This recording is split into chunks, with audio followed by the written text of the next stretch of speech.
Hi mga kamami! Hello mga kananay! Welcome back again to my channel. It's Mami Joyce, ang inyong kananay na kikay.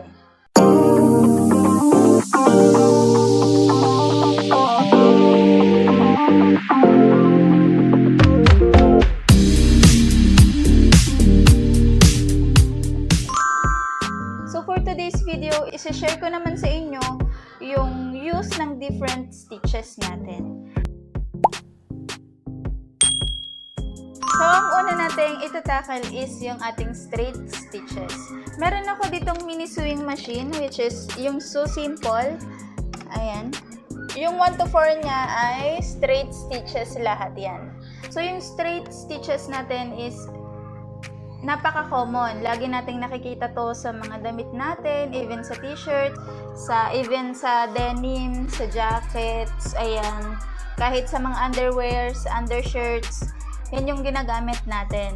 So, sa lahat ng fabrics, pwede siyang gamitin or nakikita talaga natin to sa iba't ibang uri ng fabrics. So, ako naman, ginagamit ko yung number 4 dito. Ayan, number 3 and number 4.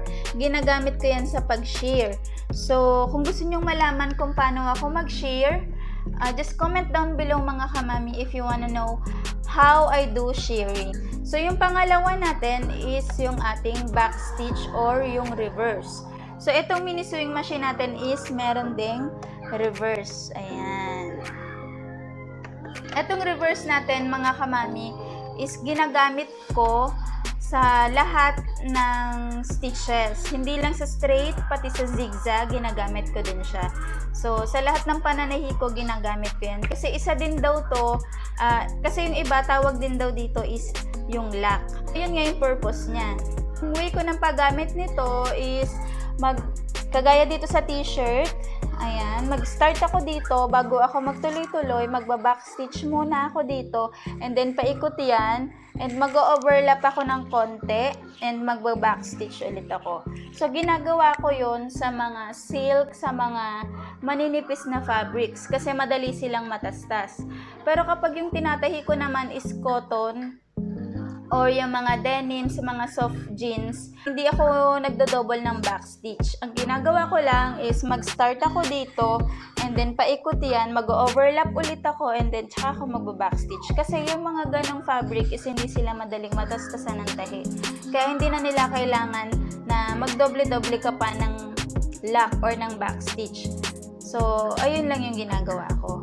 Dumidepende ako sa fabric na tinatahi ko. Kapag manipis, yan, magdo-double backstitch ako, magdo-double lock ako. Pero kapag hindi naman siya madaling matastasan, kagaya ng mga cotton, isang beses lang ako nagba-backstitch. So, pangatlo is yung ating zigzag. Ito po yun. From 5 hanggang 12, zigzag po yan lahat. So, ayan lahat ay nagamit ko na at lahat sila gumagana. So, kalimitan kong ginagamit dito is yung 11 and 12. Yun nga yung ginamit ko nung nanahi ako ng pajama terno. So, bakit nga ba ginagamit ang zigzag stitch sa mga spandex or sa mga stretchable? Kasi kaya daw yun ginagamit para may extra space to stretch out the fabric. Ayan. So, eventually nalaman ko na talaga yung zigzag stitch is for spandex or for stretchable fabrics. After ko manahin nun, tsaka pa lang ako nanood ng mga use ng different stitches. So, nalaman ko doon na talaga palang ginagamit yung zigzag sa mga stretchable na tela. So, tama pala yung ginawa ko. So, natuwa naman ako doon kasi wala pa akong alam or wala akong knowledge about sa paggamit ng zigzag. Pero tama pala yung pinagamitan ko na fabric. So, may isa pa akong ginagamit dito. Itong number 8 or number 7. Ginagamit ko yan kapag nagagawa ako ng buttonhole. Ayan yung usual na ginagamit ko. So, pag nagagawa ko ng buttonhole is manual na lang siya. Kasi, hindi ko pa talaga nagagamit yung free nitong mini sewing machine na to na guide na presser foot. So, if you wanna know, isi-share ko din pala sa inyo yun mga kamami. Just comment down below mga kamami if you wanna know how to use the presser foot for buttonhole. Meron pa dito, ito namang numbers 5 and number 6. Usually, ginagamit ko din to pang design sa mga tinatahi ko like t-shirts, blouse, yung mga dresses na tinatahi ko, ginagawa ko din siyang pang-design. Kasi maganda siyang tingnan. Kapag nagdi-DIY ako, ginagamit ko din to kasi nakakadagdag siya ng ganda dun sa product. Yun lang naman yung ma-share ko sa inyo.